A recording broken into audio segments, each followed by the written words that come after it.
విశ్వగురువైన బ్రహ్మర్షి పితామహ పత్రి గారికి ఆత్మ ప్రణామాలు. మరి ఇక్కడ ఉన్న ఆత్మ బంధువులందరికీ ఆత్మ ప్రణామాలు. నిన్న మనం 10 సూత్రాల గురించి తెలుసుకున్నాం ఫ్రెండ్స్. ఈరోజు మిగతా తెలుసుకుందాం. ఇలా 11వ సూత్రంలో ఏమంటుండంటే, చిన్ననాటి నుంచి పిల్లలకు తప్పనిసరిగా ఆనాపానసతి ధ్యానంలో ప్రశిక్షణ ఇవ్వడం అంటుండు. అంటే ఇక్కడ చిన్ననాటి నుంచి అంటే పిల్లలు చిన్నప్పుడు ఏంటి అంటే వాళ్ళది ఇది బ్రహ్మరంధ్రము ఓపెన్ అయి ఉంటుంది కాబట్టి వాళ్ళు ఏది చెప్పినా తొందరగా పట్టుకోగలుగుతారు. అందుకోసమే వాళ్ళకి చిన్నప్పుడు చెప్పంగానే వాళ్ళకు పట్టుకుంటారు. మళ్ళీ ఏంటి అంటే వాళ్ళు ఆత్మతో అంటే పరమాత్మతో కనెక్ట్ అయి ఉంటారు కాబట్టి వాళ్ళు తొందరగా పట్టుకోగలుగుతారు. అందుకోసమే ఇక్కడ పత్రికారు ఏమంటుండంటే, మన ఆనాపానసతి అనే ధ్యానం చిన్నప్పటి నుంచి అలవాటు చేస్తే అది పిల్లలకు ఎంతో ఉపయోగపడుతుంది. వాళ్ళు ఫస్ట్ అంటే ఇప్పుడు పిల్లలు ఎంత 3 సంవత్సరాల నుంచే స్కూల్కి పంపిస్తారు. 3 సంవత్సరాలు అంటే 5 సంవత్సరాల దాకా వాళ్ళు పరమాత్మతోనే కనెక్ట్ అయి ఉంటారట. మరి అట్లా అన్నప్పుడు వాళ్ళు పరమాత్మతో ఎంత కనెక్ట్ అంటే తొందరగా కనెక్ట్ అయిపోతారు. వాళ్ళకు ఒక 3 సంవత్సరాలు అంటే 5 సంవత్సరాలు 5 నిమిషాలు చాలు వాళ్ళకు. 5 నిమిషాలలోనే వాళ్ళు ఎన్నో అనుభవాలు పొందుతారు. అలా చిన్నప్పటి నుంచి మనము వాళ్ళకు అలవాటు చేయడం ద్వారా వాళ్ళు ఏంటంటే వాళ్ళ భవిష్యత్తు కూడా మంచిగా ఉంటుంది, వాళ్ళ జీవితం కూడా మంచిగా ఉంటుంది. వాళ్ళు చదువులో కూడా అంటే ప్రతి దాంట్లో ముందుండే అవకాశాలు ఉంటాయని ఇక్కడ మనకు పత్రికలు చెప్తున్నారు. అంటే వాళ్ళకి ఏ లోటు అని అసలు ఏది ఉండదు, ఇక లోటు పాట అన్నది ఏముండదు. వాళ్ళు ముందుకు వెళ్ళిపోతూనే ఉంటారు. వాళ్ళు చిన్నప్పటి నుంచి మంచి అభిప్రాయాలతో, మంచి విద్యతో, మంచి క్రమశిక్షణతో ఉంటారు అన్నట్టు. అంటే ఇక్కడ పత్రికల ఉద్దేశం ఏంటి అంటే, ఇప్పుడు మనకు పత్రికలు చెప్పిండు అంటే ఈ ఆనాపానసతి బుద్ధుడు కనిపెట్టిన ఈ మార్గాన్ని అప్పుడు కొంతమందికే తెలిసింది. కానీ మన పత్రికారు ఏం చేసిండంటే ప్రతి ఇంటికి గడప గడపకు రావాలి అని పత్రికారు ఈ ఆశయాన్ని ముందుకు తీసుకుపోవడానికి ఎంతో కష్టపడ్డాడు, ఎంతో శ్రమించిండు. మరి ఆ శ్రమ ఫలితం కూడా మనకు ఇప్పుడు కనిపిస్తుంది. ఎందుకంటే ప్రతి ఊర్లో కూడా ధ్యాన ప్రసారం జరుగుతుంది. ధ్యానులు కూడా ఎక్కువైండ్రు, శాకాహారులు కూడా మారిండ్రు. మరి అందుకోసమే మనం పత్రికారి ఆశయాన్ని ముందుకు తీసుకెళ్లాలంటే మనం ఏం చేయాలంటే ఈ 11వ సూత్రం పత్రికారు చెప్పిన ఈ 11వ సూత్రాన్ని మనం ముందుకు తీసుకెళ్ళాలి. ఎలా అంటే స్కూల్లోకి వెళ్ళి చిన్నపిల్లలకు మనం ధ్యానం చెప్పించినాం అనుకోండి, అప్పుడు వాళ్ళు చిన్నపిల్లలు కాబట్టి వాళ్ళు తొందరగా కనెక్ట్ అయ్యి వాళ్ళు ఈ ధ్యానాన్ని పట్టుకున్నారు అనుకో వాళ్ళు వదలలేరు. ఎందుకంటే ప్రతిరోజు వాళ్ళ చేత చేయిస్తే వాళ్ళ భవిష్యత్తు బంగారు బాటగా ఉంటుంది. అందుకోసం ఇక్కడ చిన్నప్పటి నుంచే పిల్లలకు తప్పనిసరిగా ఆనాపాన ధ్యానంలో ఈ ప్రశిక్షణ ఇవ్వాలి అని చెప్తుండ్రు.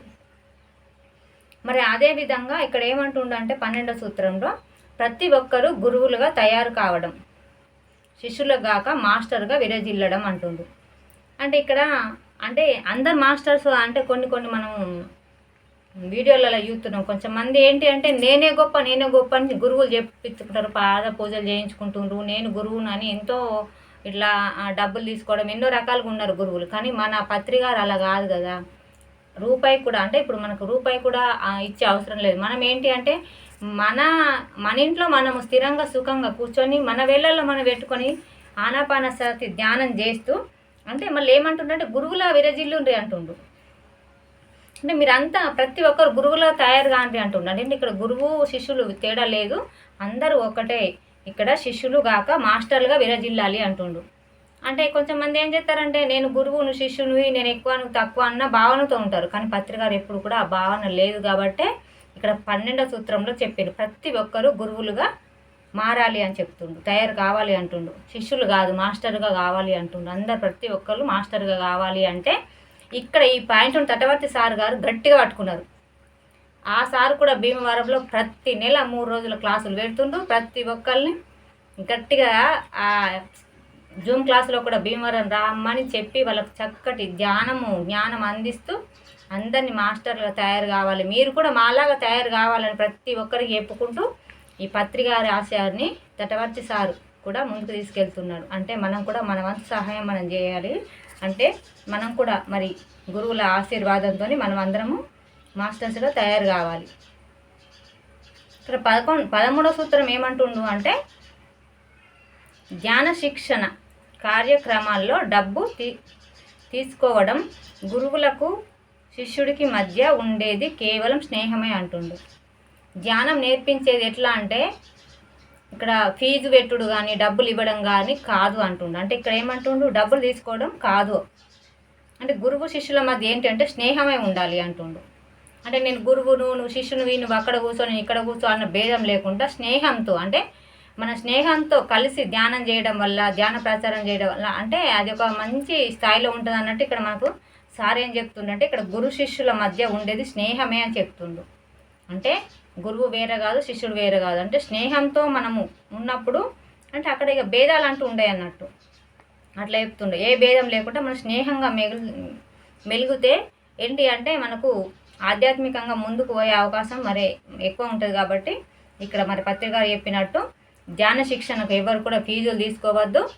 మరి ఉచితంగా ధ్యానం మనం నేర్పించాలి, మనం నేర్చుకుంటూ ఇతరులకు కూడా నేర్పించాలి. అంటే మనకు గురువుల ద్వారా మనకు అందింది కూడా మరి ఇతరులకు అందజేయాలి కదా.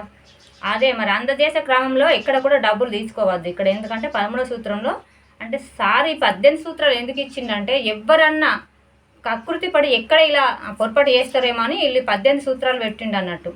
మరి ఎప్పుడు కూడా ఫీజు అన్నమాట తీసుకోరాదు ధ్యాన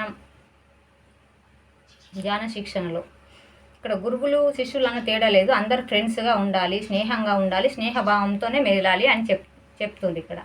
14వ సూత్రం ఏమంటుండంటే విగ్రహారాధన అన్నది సంపూర్ణంగా నిషిద్ధం, ఆత్మసత్యారాధనకే అంకితం కావాలి అంటుంది.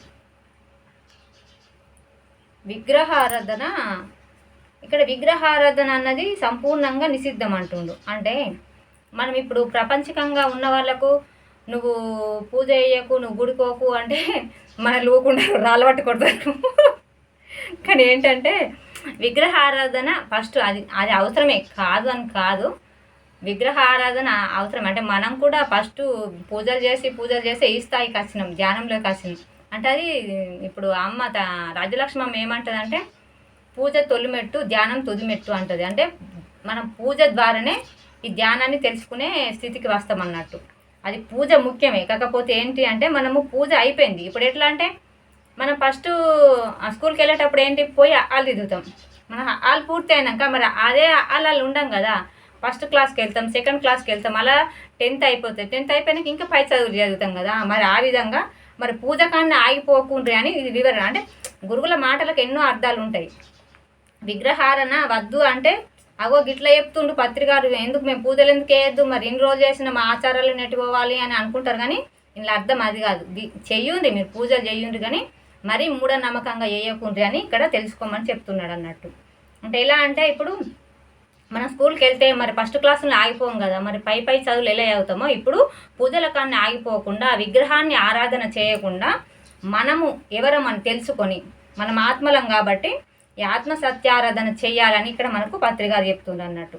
అంటే మనము ధ్యానంలోకి వచ్చినాక మనం ఏంటి అంటే ఆత్మ సత్యారాధనకే అంకితం కావడం ముఖ్యం అంటుంది. అంటే మనలోనే ఉన్నాడు పరమాత్మ అని మనము విగ్రహారాధన చేసుడు కాదు, మనం ఆత్మ ఆరాధన చేయాలి అని ఇక్కడ తెలుసుకోవాలి ఫ్రెండ్స్.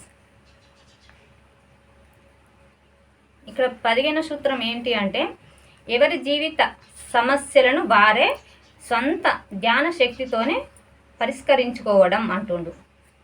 అంటే ఇప్పుడు మనకు సమస్యలు రాగానే ఎక్కడికెక్కడికో వెళ్తాం. మరి ఇప్పుడు ధ్యానం తెలకముందు అయితే ఇంకా చాలామంది మూఢనమ్మకాలు ఎన్నో ఉన్నాయి.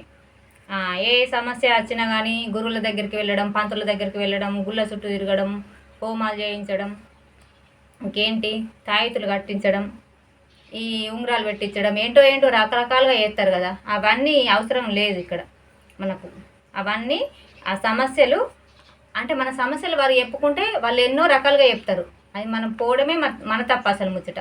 ఒక సమస్యను తీసుకుపోయి ఒకరికి చెప్తే ఇప్పుడు జ్యోతిష్యం ఆ పంతులకి చూపిస్తేంది ఉంగరాలు పెట్టుకోమంటారు, ఇంకొకడికి పోతే ఇంకో తీరు చెప్తారు, ఇంకా వాస్తవానికి చూపిస్తే వాస్తు సరి వేయాలని చెప్తారు. ఒక్కొక్కరు ఒక్కొక్క రకంగా చెప్తారు. అందుకోసం ఇక్కడ పత్రిక ఏమంటుందంటే ఎవరి సమస్యలు వారే అంటే ధ్యానం చేస్తూ సొంతంగా ధ్యానం చేస్తూ ఆ ధ్యాన శక్తితోనే పరిష్కరించుకోమంటుండు. అంటే నువ్వేం లేదు, ఎక్కడికి పోయే అవసరం లేదు, ఏం లేదు, కళ్ళు మూసుకొని నీ కూర్చుంటే ఆ సమాధానం ఏదో నీకు దొరుకుతుందని చెప్తుంది.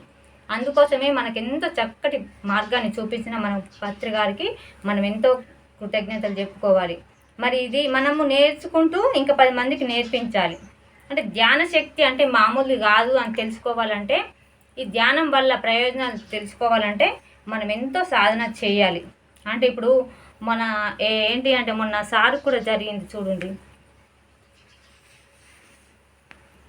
మన తటవర్తి సార్ కూడా మొన్న అంత ఒక నెల కిందనే అనుకుంటా, ఆ సారు వాటర్ అనుకొని యాసిడ్ తాగినప్పుడు మరి ఆ సారే ఎన్నోసార్లు చెప్తుండు క్లాసులల్లో ఏమని అంటే, ఇప్పుడు అసలు ఆ డాక్టర్లు అనుకున్నారంట ఇంత వయసులో ఇతడు ఎట్లా గోలుకుంటాడు అని భయపడ్డారట. కానీ సారు ధ్యానం వల్ల దాన్ని గోలుకొని మళ్ళీ ఎక్కడ కూడా కొంచెం కూడా ప్రాబ్లం లేకుండా, యాసిడ్ అంటే మామూలు ముచ్చటన అది బగబగ మండే లెక్క అది గొంతులో పడ్డది అంటే మామూలు ముచ్చట కాదు. అదంతా ధ్యాన శక్తితోనే అంత క్లియర్ చేసుకున్నాడంటే నిజంగా ధ్యానానికి ఎంతో శక్తి ఉందని మనం నమ్మాలి, ఖచ్చితంగా నమ్మి తీరాలి.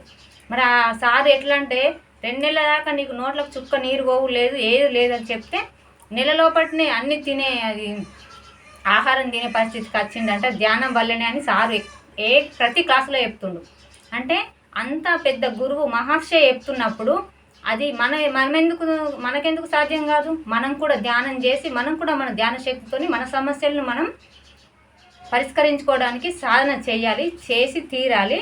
ఆ ఫలితాలు ఏందో మనం పొంది తీరాలి.